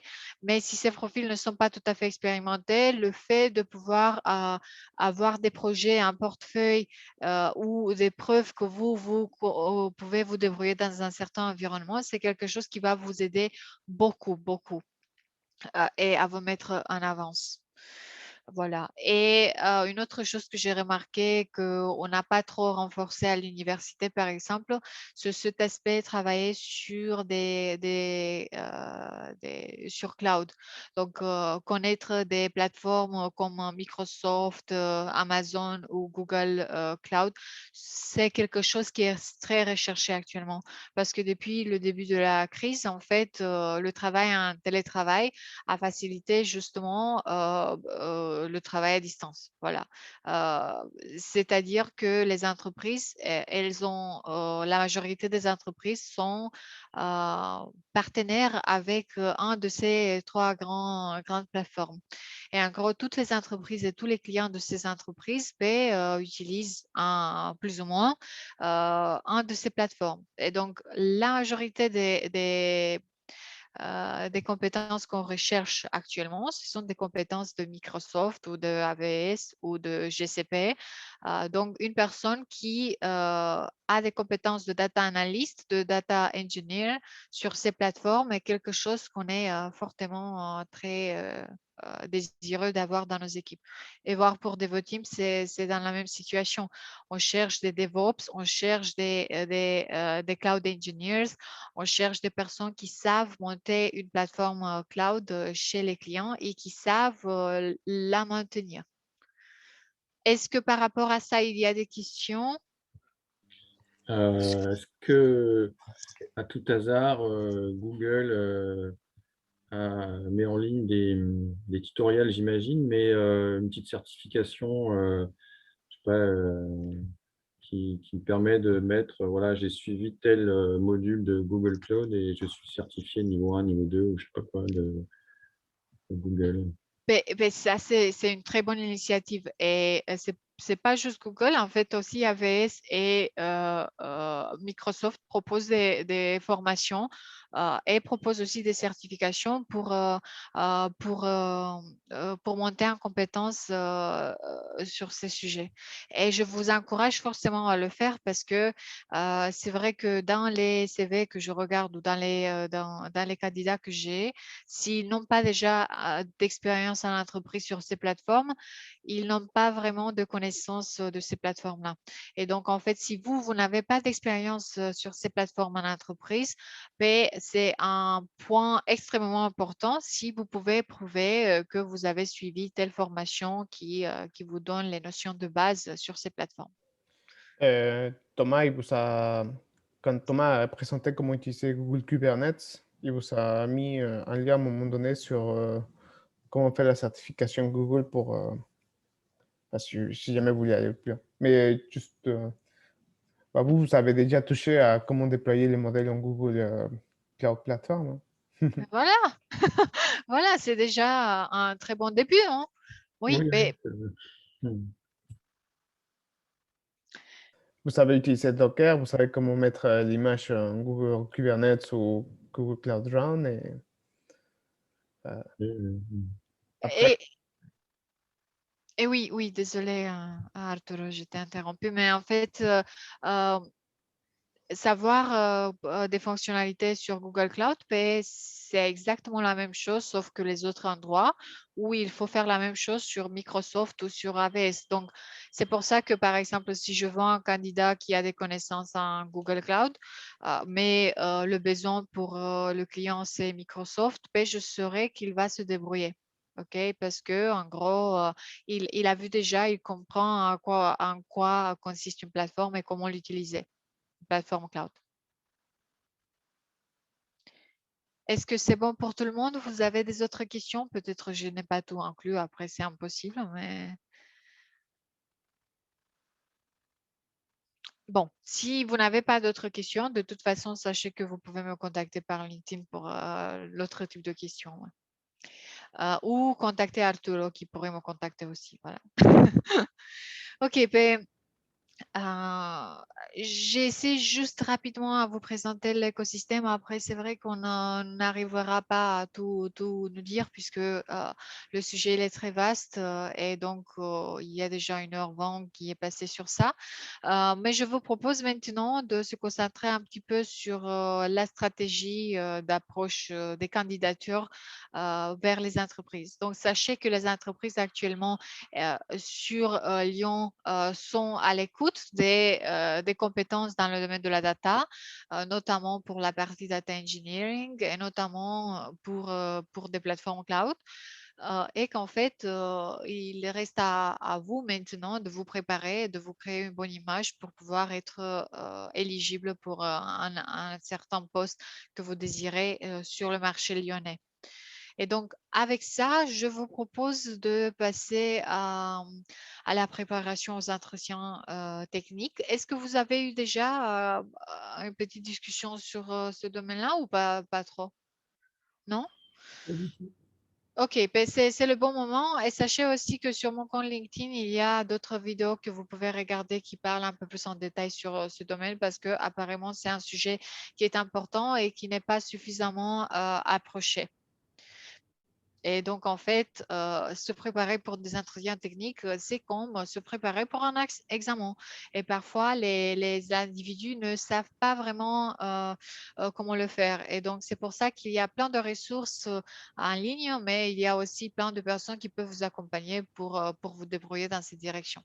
Et donc, en fait, quelles sont les considérations générales? Les considérations générales sont que lorsque vous participez à un entretien d'embauche, en fait, les premières secondes et après la suite de l'entretien vont donner des astuces aux recruteurs si vous êtes un bon candidat, si vous êtes le candidat qu'elle cherche ou pas. Okay. Moi aussi, en tant que solution leader sur le pôle data à Lyon, je fais des qualifications techniques et donc j'interviens en deuxième étape du processus de recrutement, c'est-à-dire la première étant la discussion avec la RH et le deuxième étant l'entretien de qualification technique pour voir si le candidat est adapté au poste qu'on cherche et qu'il s'adapte un petit peu à la description du job pour lequel on désire le recruter. Et donc, bon, il y a plein de choses qu'il faut garder en tête, mais elles vont venir avec l'expérience et je vous encourage vraiment à faire plein d'entretiens puisque ça, c'est une expérience que vous allez avoir pour la suite. Et je peux me rendre tout de suite compte de quelqu'un qui n'a pas trop d'expérience sur les entretiens techniques ou les entretiens en général et quelqu'un qui a de l'expérience. On se sent beaucoup plus à l'aise quand on a de l'expérience, quand on sait qu'est-ce qu'on veut dire, quand on a réfléchi déjà au sujet et quand on se préparait pour la discussion. OK? Et donc, l'image que vous projetez au recruteur est extrêmement importante. Bon, je ne parle pas seulement de langage verbal, je parle aussi de celui non verbal et paraverbal, bien sûr. Je parle aussi de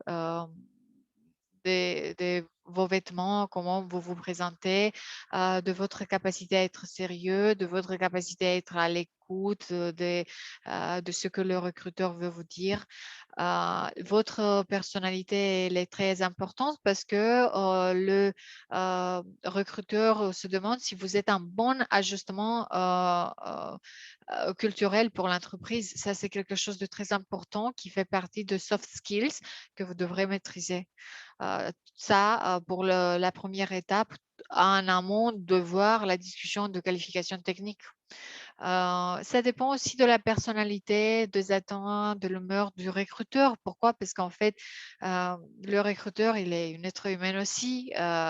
Si on va parler 30 minutes sur ce qu'on a fait à l'école, ben, je pense qu'on va le perdre vite puisqu'il n'est pas vraiment très intéressé sur ça. Il est intéressé de savoir que s'il vous recrute, vous serez capable à faire le travail de bonne qualité, en temps et à satisfaire toutes les parties prenantes. Il y a aussi des prérequis au niveau d'expertise, au niveau de nombre d'années d'expérience qui sont très importants. Et donc, c'est pour ça que vous, en tant que junior, ben, vous avez pas mal d'opportunités si vous montrez que vous avez fait des formations différentes qui prouvent votre expérience, même si ce n'est pas le cas en entreprise. Voilà. Et donc, pour répondre avec cet entretien à la demande, dans quelle mesure vos compétences correspondent-elles aux exigences du poste? Est-ce que vous êtes éligible au niveau soft skills? Est-ce que vous serez un bon partenaire de conversation, un bon collègue, une personne réactive qui va aider l'équipe entière?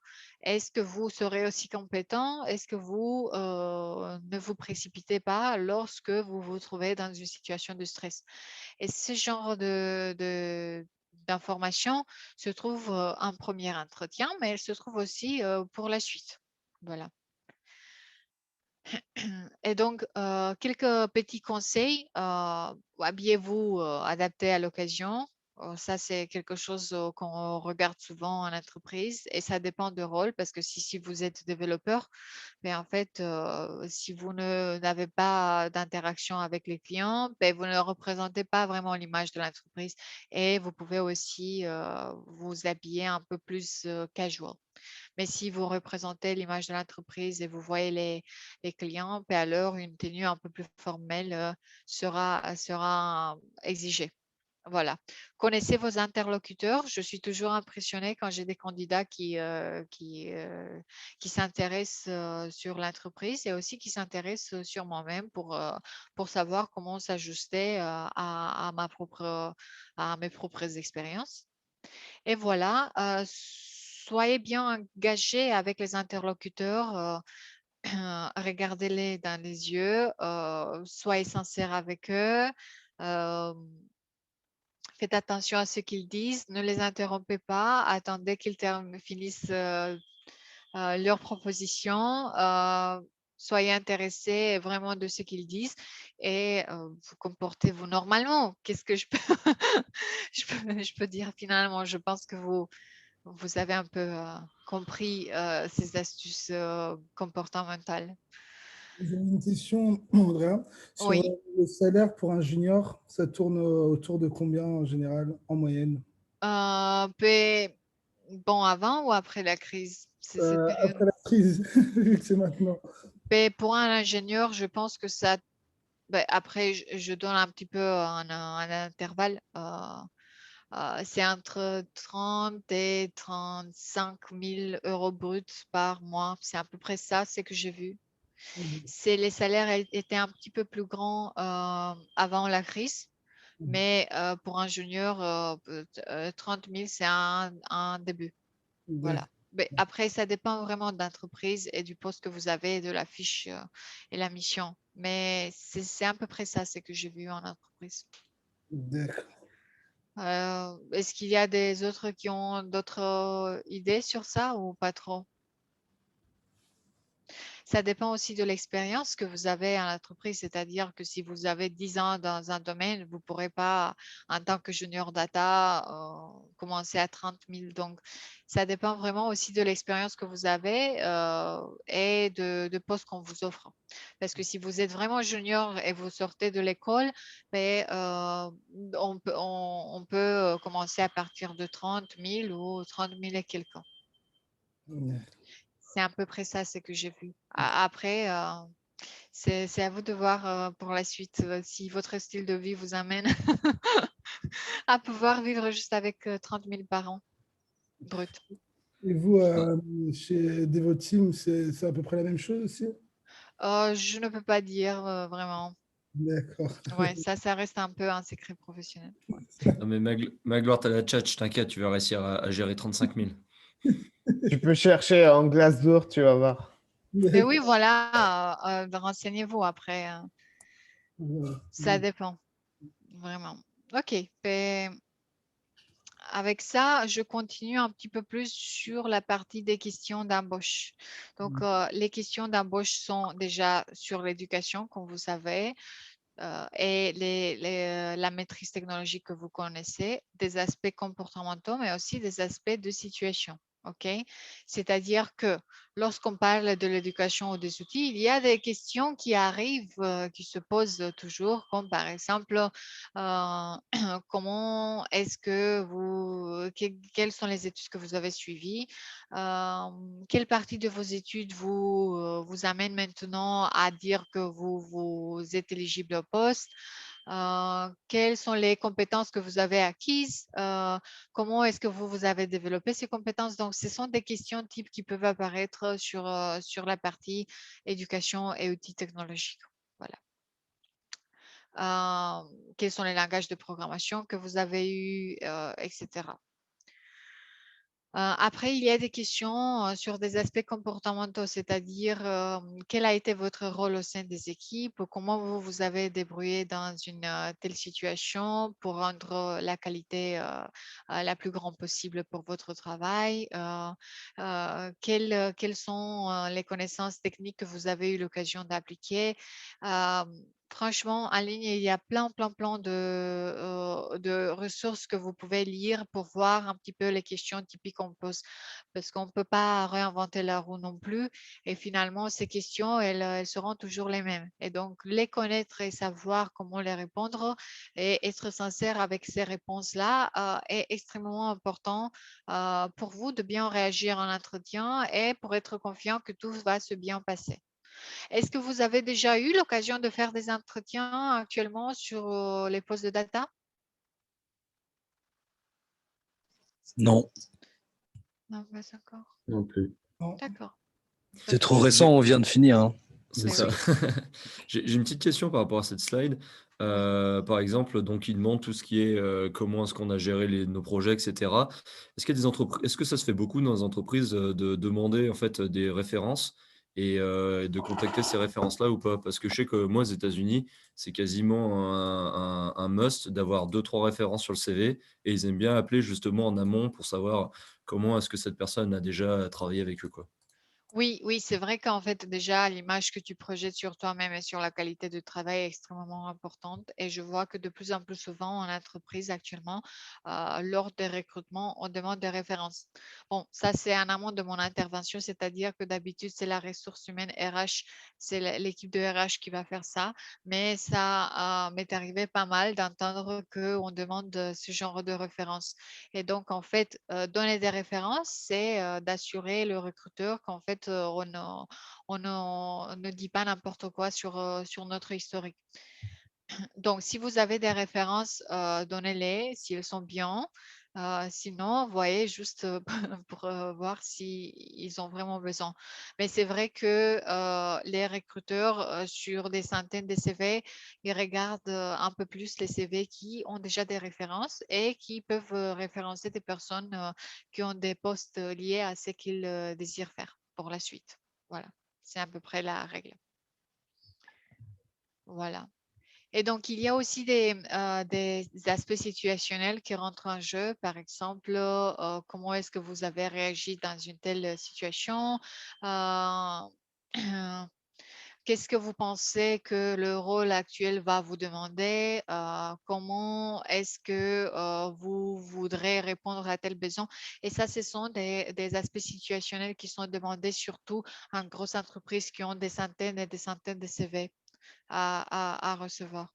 Et donc, parfois, ça ne se pose pas. Sur le marché lyonnais actuellement, je n'ai pas trop vu de questions situationnelles, mais si vous avez l'occasion de réfléchir sur votre propre expérience, comment vous vous êtes débrouillé en équipe, comment est-ce que vous avez pu améliorer quelque chose parce que vous avez une force de proposition, mais je recommande de le faire. Ça va vous servir et ça va vous aider même si la question n'est pas posée, pour mieux vous mettre en avance. Voilà. Et donc, pour continuer, ouais, parce que je vois que ça commence on a encore 20 minutes. Pour continuer, il y a plusieurs types de rôles qu'on peut garder en mémoire. S'il y a quelqu'un qui peut, Philippe, est-ce que tu peux arrêter s'il te plaît le son? OK. Et donc, comme vous pouvez observer, les rôles principaux dans la data sont celles de data analyst, machine learning engineer, data engineer et data scientist. Et en fait, tous ces rôles-là ont des briques qui se superposent parce que on a des compétences qu'il faut avoir à chaque niveau en part. Comme par exemple, la programmation. Les outils de programmation sont vraiment extrêmement importants à tout le niveau. Et donc, si vous avez l'occasion de vous développer encore plus sur cet aspect-là, n'hésitez pas à le faire. Le data scientist parmi toutes les autres ont des attentions et des expériences particulières à la notion de données et approche statistique, pré-traitement de données, intuition et compréhension de ces données métiers, visualisation et communication au métier et algorithmie avec le machine learning. Après, vous voyez que en fonction des rôles, on a plus ou moins d'expérience sur des différentes étapes. Vous voyez que le data engineer, dans ce cas-là, il doit avoir de bonnes capacités de programmation, de bonnes capacités de gestion de données, pré-traitement et stockage de données. Et bien sûr, s'il est possible d'avoir un peu plus de capacité de software engineering et de travail avec les API et avec toutes sortes d'applications, ben, ça sera vraiment un bonus. Le but ici est de juste vous montrer un petit peu quels sont les rôles principaux et quels sont les domaines principaux sur lesquels vous serez évalué lors d'un entretien. Et à la gauche, c'est la partie hard skills, comme on dit, c'est-à-dire maîtriser des concepts statistiques, de l'algèbre linéaire aussi, puisque dans les algorithmes de machine learning, il est un prérequis. Visualisation de données, transformation de données et bien sûr de méthodes d'apprentissage automatique supervisées, non supervisées. Mais aussi, on a des soft skills qu'il faut prendre en considération, comme par exemple l'adaptabilité, la capacité de travail, être à la vie informatique, curiosité, la capacité d'être responsable et d'avoir force de proposition, la capacité d'être profitable pour l'entreprise ou de gérer des projets qui ont une valeur ajoutée pour l'ensemble de l'entreprise.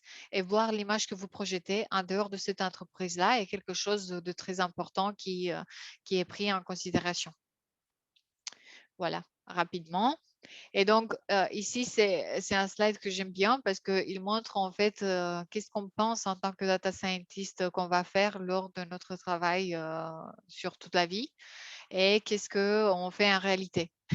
Et donc, ici, vous pouvez observer qu'en général, on pense que si on est data scientist, mais on fait juste des modèles de machine learning et on va les implémenter en temps réel et on va faire des modélisations et on va ajuster le taux de précision et c'est tout notre travail.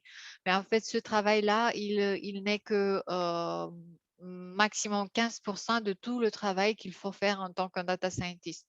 Puisque oui, il y a de machine learning, il y a de feature engineering qui apparaît, mais la majorité du travail, ça va être la collecte de données, le pré-traitement de données et la compréhension de problèmes avec lesquels le métier se confronte.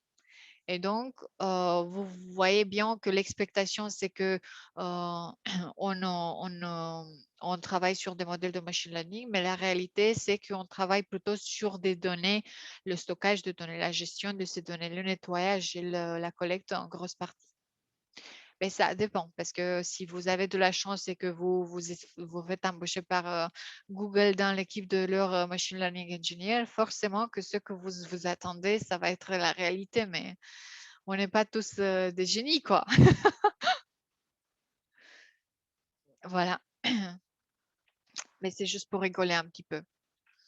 Et donc, comment ça se passe le processus de recrutement, grosso modo?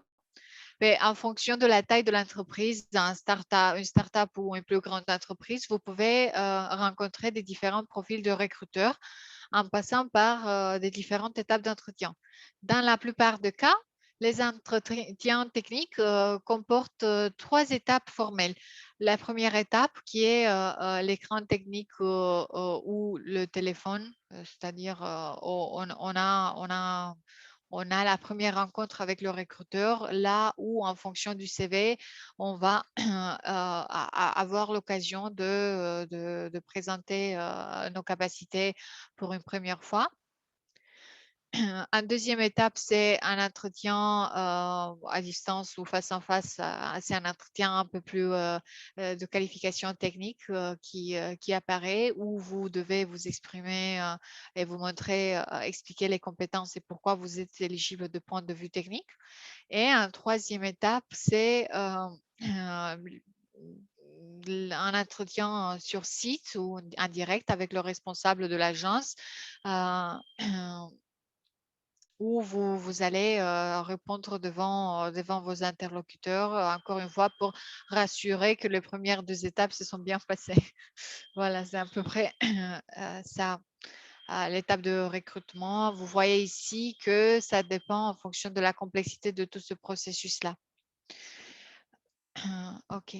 Alors, j'avais plein d'autres choses en fait à vous montrer. C'est pour ça que je veux être un peu plus rapide. Ici, c'était un point sur le background checks. Donc, le background check, c'est-à-dire qu'on désire à regarder un petit peu l'historique de ce candidat, voir s'il est sérieux, s'il a une bonne image sur les médias, etc. Et donc, c'est pour ça que j'ai inclus ce slide et le suivant sur le branding ou sur le brand marketing. Donc, c'est la capacité de projeter une très bonne image sur les réseaux sociaux de soi-même et la capacité de montrer aussi qu'on est compétent en ce qu'on fait nous-mêmes. Voilà. Et donc ici, quand on désire faire un brand marketing ou quand on désire se faire intégrer, ben, on commence à contacter des associations. Donc, on s'inscrit à des meetups, on connaît du monde, on connaît la communauté data sur Lyon, par exemple. On essaie à rendre notre profil LinkedIn à jour et de la meilleure façon possible, de la plus présentable façon possible. On construit ou on enrichit une équipe ou une communauté qui est liée à ce sujet qui nous intéresse. Voilà, on est en garde avec toutes les discussions, avec les sujets d'actualité dans le secteur et plein d'autres choses qu'on peut faire pour améliorer cette image qu'on a, qui va faire le recruteur de vouloir rentrer en contact avec nous plus rapidement. Voilà. Et ici, juste rapidement, il y a plein de types d'entretiens qu'on peut avoir. Dans les grosses entreprises, on a aussi des entretiens en format STAR. Est-ce que vous avez entendu déjà parler du format STAR? Non, pas du tout. C'est quoi?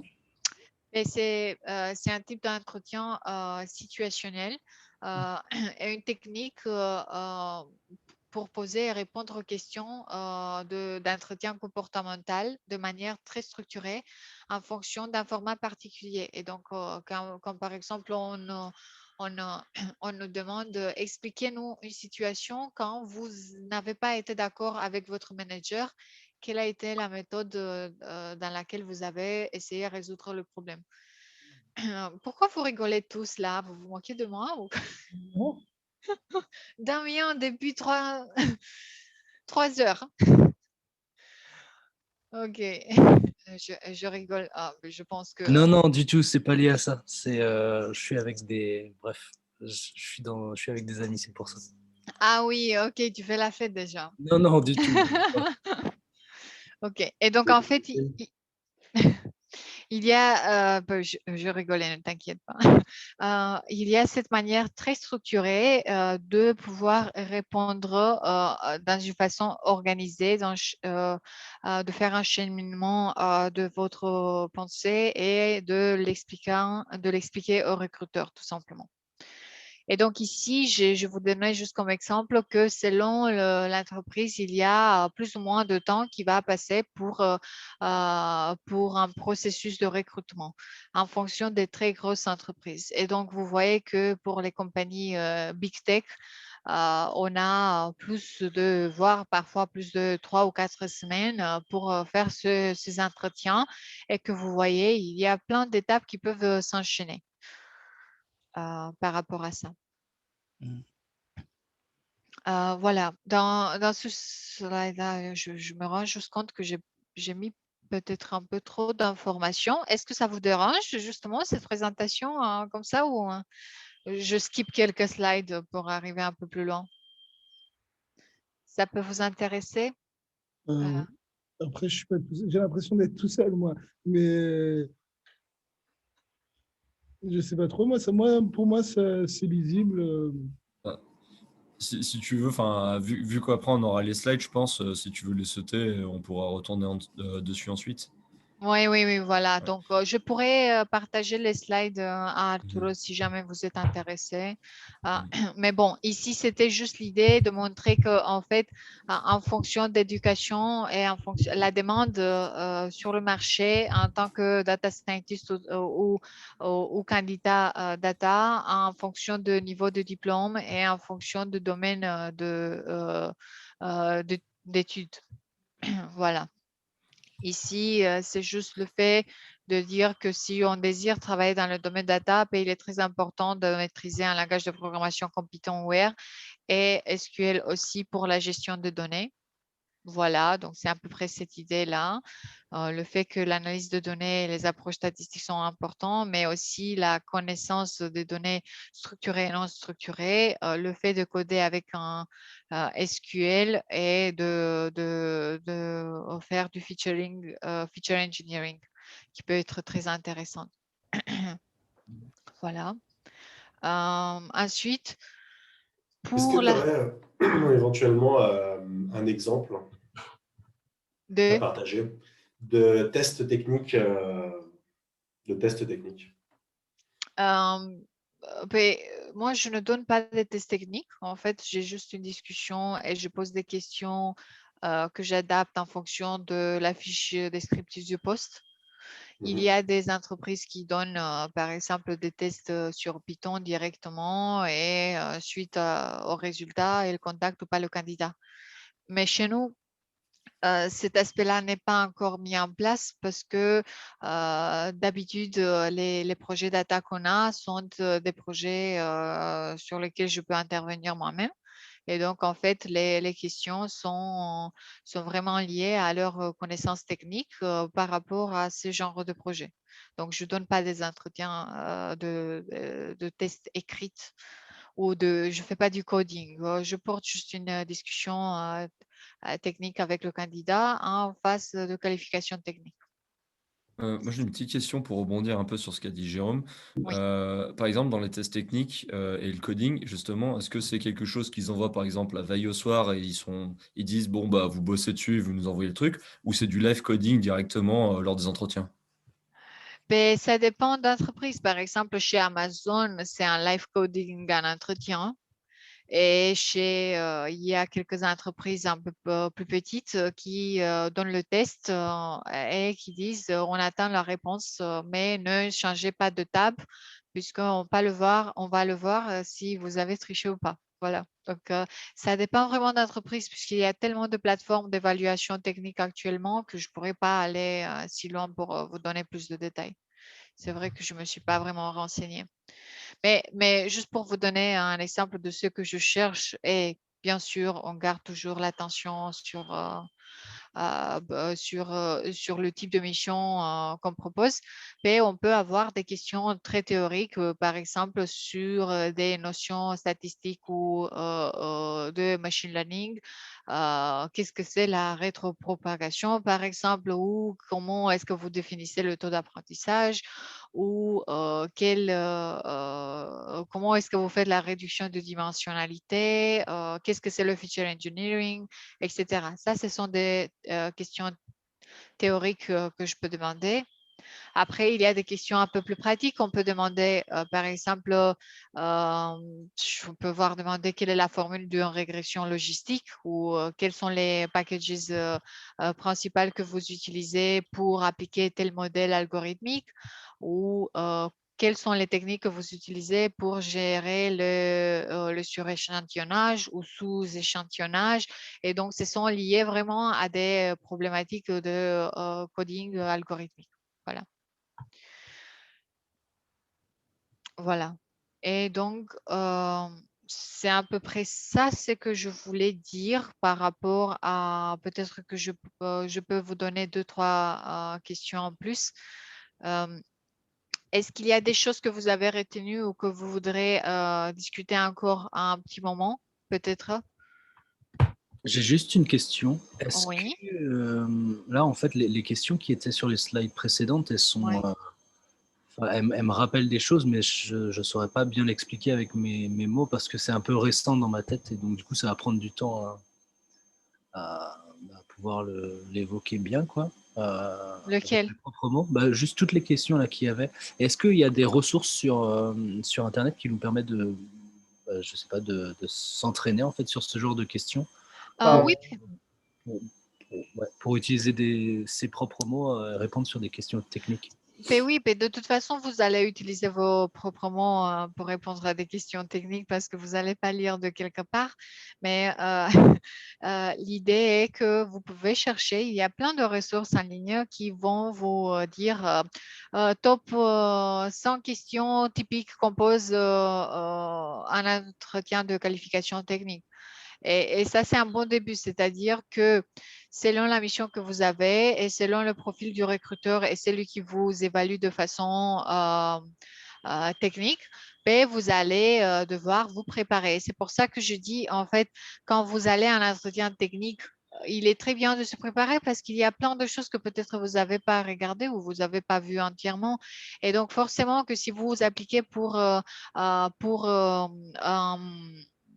reconnaissance des objets, mais vous ne savez pas quelle est la bibliothèque Zoo et qu'est-ce qu'elle fait, ben alors ça va créer des problèmes. Et c'est pour ça que je dis, lorsque vous vous préparez pour un certain entretien, ayez bien en tête quelle est la description du poste et essayez vous de vous familiariser le plus avec le sujet parce que certainement, il y en aura des notions que vous n'avez pas apprises. Et donc, le but pour vous est de vous familiariser avec ces notions-là et d'être sincère et de dire je n'ai pas étudié complètement ce phénomène puisque je n'ai pas eu l'expérience, mais en fait, je me suis renseignée et je pense que je pourrais vous aider dans ces directions parce que forcément, on ne va pas tous comprendre tout ce qu'on doit faire et que le défi et la sortie de la zone de confort est aussi pour vous de accepter que vous ne connaissez pas tout et que vous êtes désireux d'apprendre. Et donc, si vous avez les bases ou au moins vous prouvez que vous êtes intéressé tellement du sujet que vous pouvez monter en compétence, ben, c'est déjà un point clé que le recruteur va prendre en considération. Voilà. une autre chose que vous pouvez faire, c'est de refaire tous les flashcards. Les réponses elles sont C'est dedans. ce que j'allais dire en plus. Parce que, en fait, Andrea, tu connais pas, mais nous, dans la plateforme qu'on utilise pour pédagogique au Dragon, en fait, on a des flashcards auxquels c'est des questions ouvertes, des différents points techniques. Et en fait, les 4 questions que tu as posées, ils sont dans les flashcards. Sur échantillonnage, par exemple, c'est oversampling. Vous savez ce que c'est, on l'a eu. Ah oui. Voilà, Damien, comme ça, tu peux les lire et les expliquer avec tes propres mots. Ça marche. Merci. Et oui, désolé, peut-être l'encadrement dans le temps, c'était pas idéal puisque c'est un sujet assez vaste et j'ai voulu condenser le plus possible, mais j'espère que ça vous a donné un petit peu une idée de comment approcher le système data à Lyon. Pourquoi vous inscrire sur les médias sociaux qui traitent le sujet et pourquoi vous inscrire dans des communautés, pourquoi participer à l'animation de cette communauté et en plus un petit peu comment se préparer juste pour être bien le candidat idéal lors de l'entretien. Voilà. Bah non, c'était top, t'as bien tout résumé. Après, juste le seul point de mon côté, c'est plus, mais tu l'as pas fait, c'est savoir comment ça se passe au niveau techniquement, au niveau du coding et bah, en gros les tests qu'on va passer, mais plus au niveau du code au lieu des questions. Ah Le- ben, je l'ai pas fait parce qu'en fait, dans mon cas, à Devoteam, on ne donne pas on donne des tests de personnalité ou des tests de IQ, mais on ne donne pas de tests de coding parce qu'on se base sur le fait que le recruteur qui fait le recrutement technique est capable bien d'évaluer le niveau d'expérience du candidat. Et donc, dans notre cas, ça se fait pas. Mais je sais que sur le marché lyonnais, par exemple, on peut donner des tests de différents niveaux de Python, de tests de SQL, et c'est à peu près ça, ce que j'ai vu. Ouais, c'était juste le seul point, mais sinon, c'était top. Après, Arturo nous avait partagé un site Code Wars, et donc je pense que ça peut aider aussi un petit peu, mais sinon, c'était génial. Merci beaucoup, Andrea. Merci aussi pour ça. Est-ce qu'il y a d'autres retours, remarques peut-être? Non, bah pareil, c'était très cool. Merci.